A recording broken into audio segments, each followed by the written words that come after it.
Mitt Romney is trending today for announcing that he will not seek re-election to the Senate in 2024. Romney is a Republican senator from Utah and a former presidential candidate.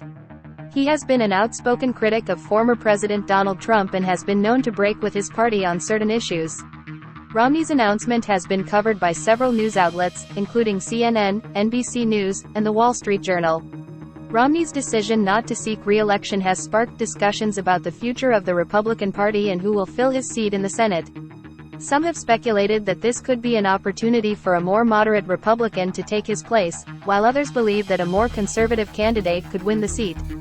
In addition to his announcement, Romney has also been vocal about his concerns regarding the state of democracy in the United States.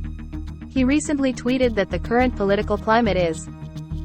Trump celebrated Mitt Romney's decision not to seek re-election in 2024, calling his frequent critics' service in the Senate less than distinguished.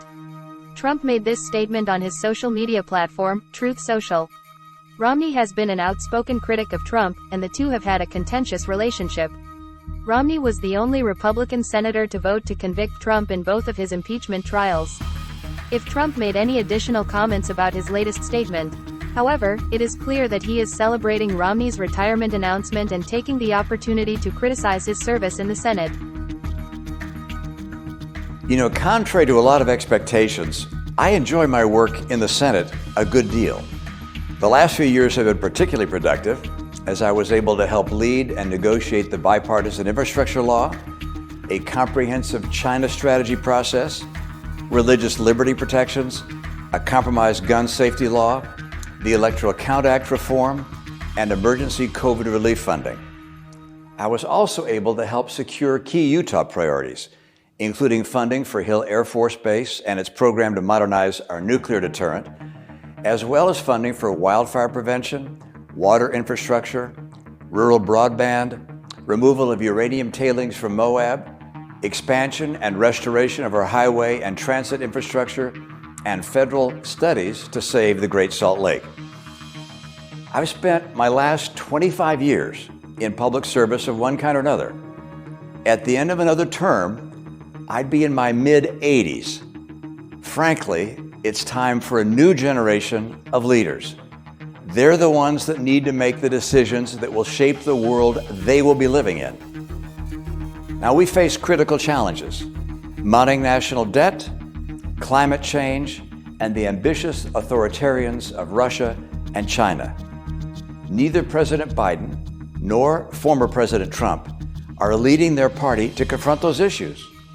On deficits and debt, both men refuse to address entitlements, even though they know that this represents 2/3 of federal spending. Donald Trump calls global warming a hoax, and President Biden offers feel-good solutions that make no difference to the global climate. On China, President Biden underinvests in the military, and President Trump underinvests in our alliances. Political motivations too often impede the solutions that these challenges demand. The next generation of leaders must take America to the next stage of global leadership. While I'm not running for re-election, I'm not retiring from the fight. I'll be your United States Senator until January of 2025. I will keep working on these and other issues, and I'll advance our state's numerous priorities. I look forward to working with you and with folks across our state and nation in that endeavor. It really is a profound honor to serve Utah and the country, and I thank you for giving me the opportunity to do so.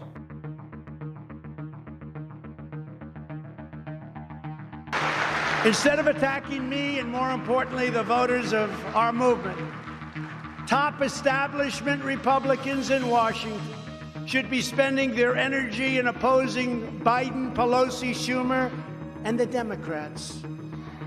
I've said to some of them, I said, you know, during the Obama years and now during Biden, if you spent the same energy on attacking them, you'd actually be successful, as you do on attacking me in many cases.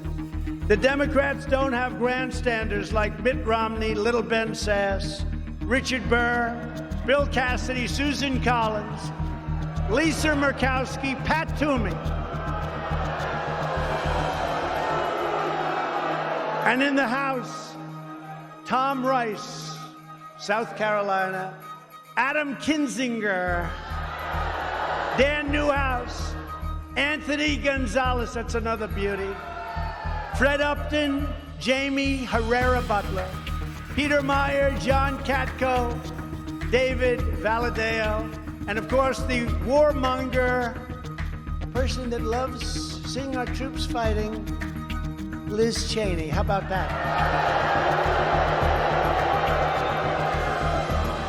The good news is in her state, she's been censured, and in her state, her poll numbers have dropped faster than any human being I've ever seen.